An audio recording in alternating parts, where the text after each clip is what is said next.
My theatrical life begins on stage in The Wizard of Oz, the musical, in 7th grade. And I was cast as one of the Munchkins. And there were many, many, many Munchkins, and I had one line, which is, "You killed her so completely, now we thank you very sweetly." And I did a Munchkin voice, which, looking back, was only a pale imitation of the Munchkin that did it in the film. But it was still high-pitched enough and weird enough that I got a laugh. And that laugh has sustained me my entire life, and I have continued to seek out either laughter or the quiet that comes with generating a successful dramatic moment, or I think just being seen, or being seen as something that you're not in the way that theater has the unique ability to allow. Let me get into character. You killed her so completely, we thank you very sweetly. I did not continue on in theater because my experience in 7th grade was compulsory. All the 7th graders had to be in The Wizard of Oz, and I was very shy and very reluctant to put myself out there or audition for something, so I spent all of the rest of my grade school and junior high and high school not doing theater, but I got sick of being shy at a point. I was one of those people who found it difficult to raise their hand in class. I was that kind of shy.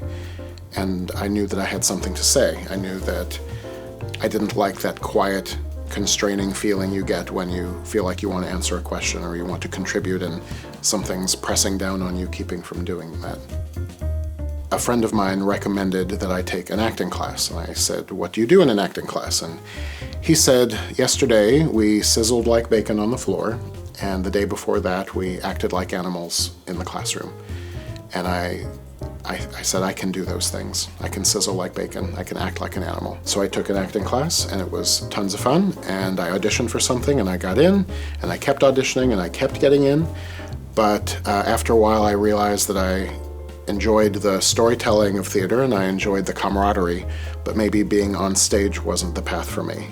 But I did try a directing class and a playwriting class.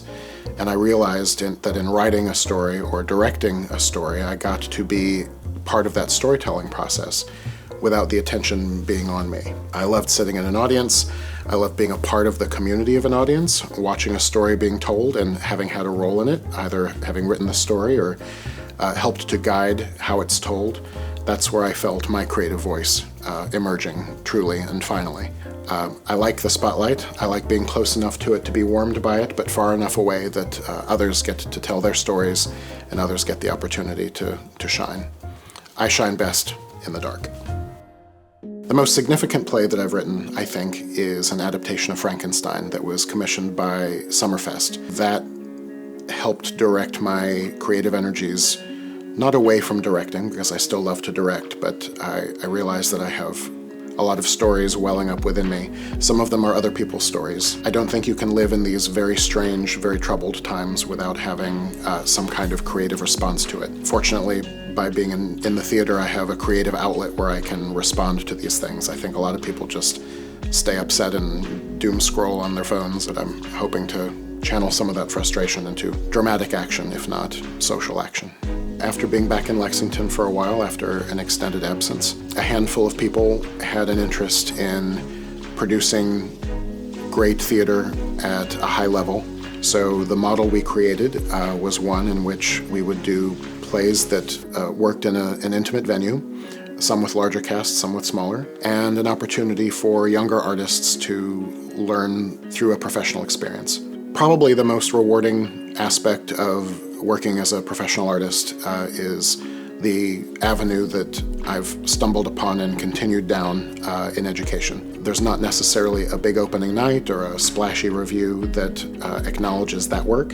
It's in seeing a young person try a thing and then get better at it, curiosity about the world, and the empathy that encourages them to see other people's lives through character. There's nothing like the arts to unlock the greatness that is in all of us.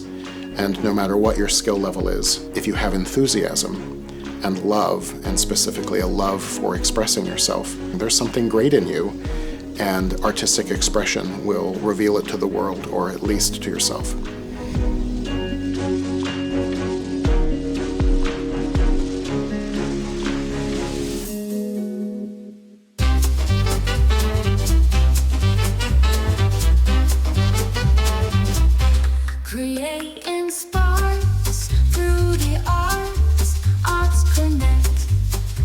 protecting us.